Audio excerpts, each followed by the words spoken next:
ಬೆಂಗಳೂರು ಫಸ್ಟ್ಗೆ ಸ್ವಾಗತ. ನಾನು ಶ್ವೇತಾ. ಈಗ ಹೆಡ್ಲೈನ್ಸ್. ಸಿಎಂ ಜಗದೀಶ್ ಶೆಟ್ಟರ್ ಮಂಡಿಸಿದ್ರು ಬಜೆಟ್. ಬೆಂಗಳೂರು ಅಭಿವೃದ್ಧಿಗೂ ಯೋಜನೆ ಬೊಂಬಾಟ್. ಬಿಬಿಎಂಪಿಗೆ ಸಿಗಲಿಲ್ಲ ಸ್ಪೆಷಲ್ ಗಿಫ್ಟ್. ನಂದಿನಿ ಹಾಲು 4 ರೂಪಾಯಿ ದುಬಾರಿ. ನಾಳೆ ಬೆಳಗ್ಗೆಯಿಂದಲೇ ನೂತನ ದರ ಜಾರಿ. ಬೆಲೆ ಏರಿಕೆಯಿಂದ ಗ್ರಾಹಕರು ಬಲು ಗಾಬರಿ. ಪೊಲೀಸ್ ಕ್ವಾರ್ಟರ್ಸ್ನಲ್ಲೇ ಪೇದೆ ಮನೆಗೆ ಕನ್ನ. ಮಾಯವಾಯ್ತು 300 ಗ್ರಾಂ ಚಿನ್ನ. ಖಾಕಿ ಮನೆಯಲ್ಲೇ ಹೀಗಾದ್ರೆ ಕೇಳೋದ್ಯಾರನ್ನ? ಕನ್ನಡದಲ್ಲಿ ಮಾತಾಡಿದವರಿಗೆ ಡಿಸ್ಕೌಂಟ್. ಔಷಧ ಖರೀದಿಯಲ್ಲೂ ಸಬ್ಸಿಡಿ 1%. ಮೆಡಿಕಲ್ಸ್ ಮಾಲೀಕರ ಮಾತೃಭಾಷಾ ಪ್ರೇಮ ಬೊಂಬಾಟ್. ರಿಲೀಸ್ ಅಂತೂ ಇಂತೂ ಇವತ್ತು 1,17,000 ಕೋಟಿಯ ಬೃಹತ್ ಮೊತ್ತದ ರಾಜ್ಯ ಬಜೆಟ್ ಮಂಡನೆಯಾಗಿದೆ. ಅದರಲ್ಲಿ ರಾಜ್ಯ ರಾಜಧಾನಿ ಬೆಂಗಳೂರಿಗೆ ಸಿಕ್ಕ ಕೊಡುಗೆ ಏನು ಅನ್ನೋದರ ಕಂಪ್ಲೀಟ್ ರಿಪೋರ್ಟ್ ಇಲ್ಲಿದೆ.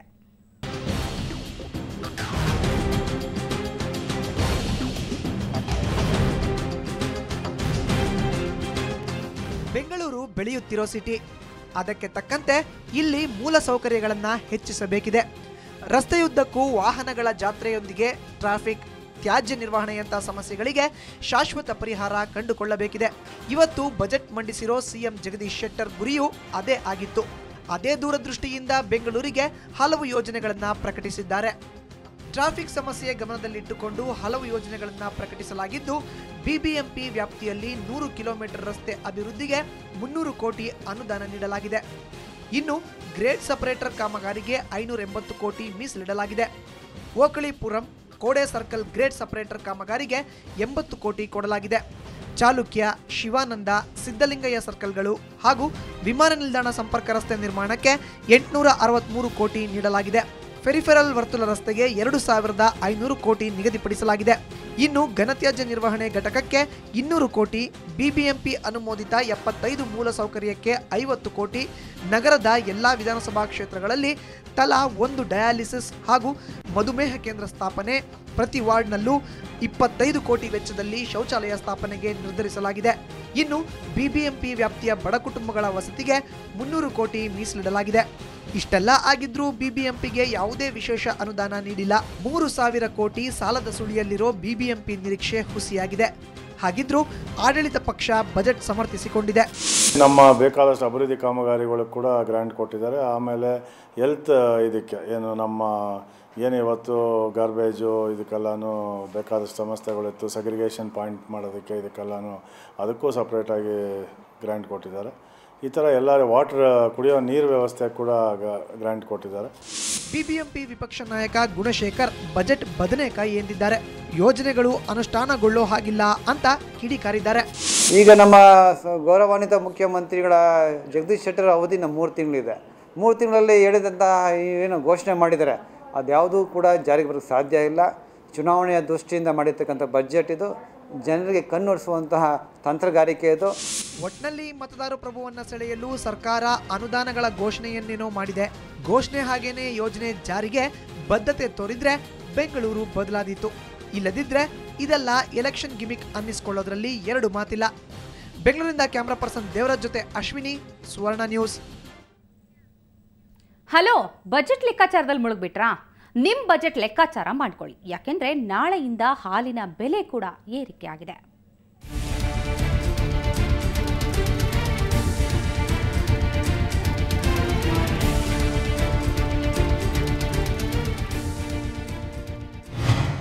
ನಂದಿನಿ ಹಾಲು ಮತ್ತಷ್ಟು ಬಿಸಿ ಬಿಸಿ, ಗ್ರಾಹಕರಿಗೆ ಮತ್ತಷ್ಟು ಹೊರೆಯ ಕಸಿವಿಸಿ, ಕೃಷಿಕರಿಗೆ ಖುಷಿಯೋ ಖುಷಿ. ಕೆಎಂಎಫ್ ಆಡಳಿತ ಕಚೇರಿಯಲ್ಲಿ ಇವತ್ತು ಗಡಿಬಿಡಿ ಇತ್ತು. ಕೆಎಂಎಫ್ ಅಧ್ಯಕ್ಷ ಸೋಮಶೇಖರ್ ರೆಡ್ಡಿ ನೇತೃತ್ವದಲ್ಲಿ ಆಡಳಿತ ಮಂಡಳಿ ತುರ್ತು ಕಾರ್ಯಕಾರಿಣಿ ಸಭೆ ನಡೆಸಿತು. ಹಾಲಿನ ದರ ಏರಿಕೆಗೆ ನಿರ್ಧರಿಸಲಾಗಿತ್ತು. ನಾವೇನು ತೀರ್ಮಾನ ಮಾಡಿದ್ವಿ 4 ರೂಪಾಯಿನ ಅದೇ ದರವನ್ನು ಜಾಸ್ತಿ ಮಾಡಬೇಕು ನಾಳೆಯಿಂದಲೇ ಅಂತ ಹೇಳ್ಬಿಟ್ಟು ಎಲ್ಲರ ಒಂದು ಕೂಗನ್ನು ಇವತ್ತು ನಾವು ಕೆಎಂಎಫ್ ನಿರ್ದೇಶಕರು ಎಲ್ಲರೂ ಹೇಳಿದ್ದೀವಿ. ಅದೇ ರೀತಿಯಾಗಿ ಸರ್ಕಾರದ ಇವತ್ತೇನು ಬಜೆಟ್ ಇದೆಯೋ ಅದಕ್ಕಿಂತ ಮುಂಚೆ ನಮ್ಮ ಅಧ್ಯಕ್ಷರು ಅವ್ರ ಗಮನಕ್ಕೆ ತಂದು ನಾಳೆಯಿಂದ ಮಾಡಬೇಕು ಅನ್ನೋದು ಎಲ್ಲರ ಒಂದು ಅಭಿಪ್ರಾಯ. ಬೆಳಗ್ಗೆ ಕೆಎಂಎಫ್ ಆಡಳಿತ ಮಂಡಳಿ ಕೈಗೊಂಡ ನಿರ್ಧಾರಕ್ಕೆ ಸರ್ಕಾರ ಅಸ್ತು ಎಂದಿದೆ. ಸಿಎಂ ಜೊತೆ ಚರ್ಚಿಸಿ ಹಾಲಿನ ದರ ಏರಿಕೆ ಬಗ್ಗೆ ಸೋಮಶೇಖರ್ ರೆಡ್ಡಿ ಅಂತಿಮ ನಿರ್ಧಾರ ಕೈಗೊಂಡರು. ಹೀಗಾಗಿ ಹಾಲಿನ ದರ 4 ರೂಪಾಯಿ ಏರಿಕೆಯಾಗಿದೆ. 4 ರೂಪಾಯಿ ಹಾಲಿನ ದರ ಹೆಚ್ಚಳವಾದರೆ ಪ್ರತಿ ಲೀಟರ್ ಸಾಮಾನ್ಯ ಹಾಲಿನ ಕನಿಷ್ಠ ಬೆಲೆ 28 ರೂಪಾಯಿ ಆಗಲಿದೆ. 1 ಲೀಟರ್ ಕೆನೆಭರಿತ ಹಾಲಿನ ಕನಿಷ್ಠ ಬೆಲೆ 38 ರೂಪಾಯಿಗೆ ಏರಿಕೆಯಾಗಲಿದೆ. ಇನ್ನು ಖಾಲಿ ಇದ್ದ ಕೆಎಂಎಫ್ ಎಂಡಿ ಸ್ಥಾನವನ್ನು ಪ್ರೇಮ್ನಾಥ್ ವಹಿಸಿಕೊಂಡಿದ್ದಾರೆ. ಪ್ರಭಾರ ಎಂಡಿಯಾಗಿ ತಮ್ಮ ಮುಂದಿರೋ ಸವಾಲುಗಳನ್ನು ಪ್ರೇಮ್ನಾಥ್ ಬಿಡಿಸಿಟ್ರು. ಸವಾಲುಗಳು ಅಂದರೆ ಈಗ ರೈತರಿಗೆ ನಾವು ಈಗ ಅವರ ಪೇಮೆಂಟ್ದು ಮತ್ತು ನಮ್ಮ ಏನು ಸ್ಟಾಕ್ ಇದೆ ಈಗಲೂ ಇರೋ ಸ್ಟಾಕ್ ಇದು ಹಾಲಿನ ಪುಡಿಯನ್ನು ಬೇಗ ಮಾರಾಟ ಮಾಡಬೇಕು. ಮತ್ತು ಈ ಪಶು ಆಹಾರದ ಇದು ಸರಬರಾಜನ್ನು ನಾವು ಉತ್ತಮಗೊಳಿಸಬೇಕು. ನಷ್ಟನ ಕಮ್ಮಿ ಮಾಡಬೇಕು. ಸೊ ತುಂಬ ದೊಡ್ಡ ಸವಾಲುಗಳಿದೆ. ಒಟ್ನಲ್ಲಿ ಗ್ರಾಹಕರಿಗೆ ಹಾಲಿನ ಬಿಸಿ ತಟ್ಟಿದೆ. ಇದರಿಂದ ಗ್ರಾಹಕರಿಗೆ ಹೊರೆಯಾದರೆ ಹೈನುಗಾರಿಕೆಯನ್ನೇ ನಂಬಿರೋ ಕೃಷಿಕರಿಗೆ ಅನುಕೂಲವಾಗಲಿದೆ.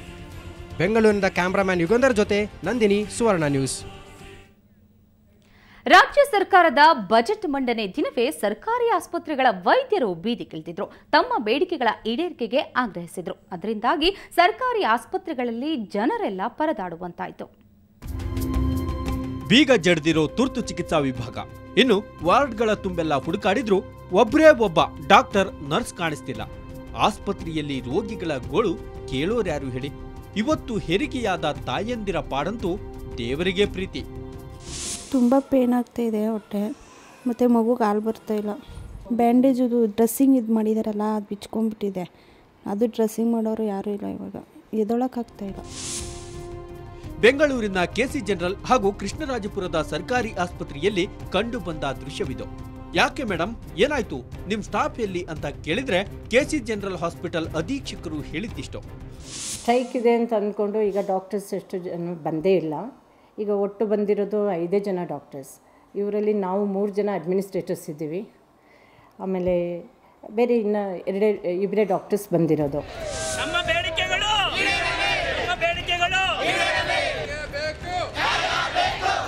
ಓಹೋ, ಹೀಗೆ ಸಮಾಚಾರ. ನರ್ಸಮ್ಮಗಳ ಜೊತೆ ಡಾಕ್ಟರ್ಗಳೆಲ್ಲ ಸ್ಟ್ರೈಕ್ ಮಾಡ್ತಿದ್ರು. ವೈದ್ಯಕೀಯ ಶಿಕ್ಷಣ ಇಲಾಖೆಯಡಿ ಇರೋ ಜಿಲ್ಲಾಸ್ಪತ್ರೆಗಳನ್ನ ಆರೋಗ್ಯ ಮತ್ತು ಕುಟುಂಬ ಕಲ್ಯಾಣ ಇಲಾಖೆ ವ್ಯಾಪ್ತಿಗೆ ತರಬೇಕು ಹಾಗೂ ತಿಂಗಳ ಮೊದಲ ದಿನವೇ ಸಂಬಳ ನೀಡಬೇಕು ಅನ್ನೋದು ಇವರ ಪ್ರಮುಖ ಬೇಡಿಕೆಗಳು. ಈ ನಮ್ಮ 2 ನ್ಯಾಯಯುತವಾದಂಥ ಬೇಡಿಕೆಗಳು ಕಂಪ್ಲೀಟ್ ಆಗೋವರೆಗೂ ಕೂಡ ವಾಪಸ್ ತಗೊಳ್ಳುವಂಥ ಪ್ರಶ್ನೆ ಇಲ್ಲ. 2ನೇದು, ಸಾರ್ವಜನಿಕರಿಗಾಗೋ ಅನಾನುಕೂಲಕ್ಕೆ ನಾವು ವಿಷಾದ ವ್ಯಕ್ತಪಡಿಸ್ಬೋದೇ ಹೊರತು ಇದನ್ನು ಸರಿಪಡಿಸೋ ಜವಾಬ್ದಾರಿ ರಾಮದಾಸ್ ಮತ್ತು ಜಗದೀಶ್ ಶೆಟ್ಟರ್ ಕೈಲಿದೆ. ಇದಕ್ಕೂ ನಮ್ಮ ಇಲಾಖೆಗೂ ಯಾವುದೇ ಸಂಬಂಧ ಕಾಣ್ತಾ ಇಲ್ಲ. ಈಗ ನಮ್ಮ ಮಂತ್ರಿಗಳು ನಮಗೆ ಪೂರಕವಾಗಿ ಸ್ಪಂದಿಸಿದ್ದಾರೆ. ಬೆಂಗಳೂರಿನ ಆನಂದರಾವ್ ಸರ್ಕಲ್ ಬಳಿ ಇರೋ ಆರೋಗ್ಯ ಮತ್ತು ಕುಟುಂಬ ಕಲ್ಯಾಣ ಇಲಾಖೆ ಆವರಣದಲ್ಲಿ 5 ದಿನಗಳಿಂದ ವೈದ್ಯರು ಉಪವಾಸ ಸತ್ಯಾಗ್ರಹ ನಡೆಸಿದ್ದಾರೆ. ಇಂದಿನಿಂದ ಆಸ್ಪತ್ರೆಗಳ ಬಂದ್ಗೆ ಕರೆ ಕೊಟ್ಟಿದ್ದಾರೆ. ಹೀಗಾಗಿ ಬೆಂಗಳೂರಿನ 150 ಪ್ರಾಥಮಿಕ ಚಿಕಿತ್ಸಾ ಕೇಂದ್ರಗಳಲ್ಲಿ ರೋಗಿಗಳು ಪರದಾಡಿದ್ರು. ಈ ಪ್ರತಿಭಟನೆ ಮುಂದುವರೆದಲ್ಲಿ ರೋಗಿಗಳನ್ನ ದೇವರೇ ಕಾಪಾಡಬೇಕು. ಬ್ಯೂರೋ ರಿಪೋರ್ಟ್, ಸುವರ್ಣ ನ್ಯೂಸ್. ಬೆಂಗಳೂರು ಫಸ್ಟ್ ಮುಂದುವರಿಯುತ್ತೆ ಬ್ರೇಕ್ನ ನಂತರ.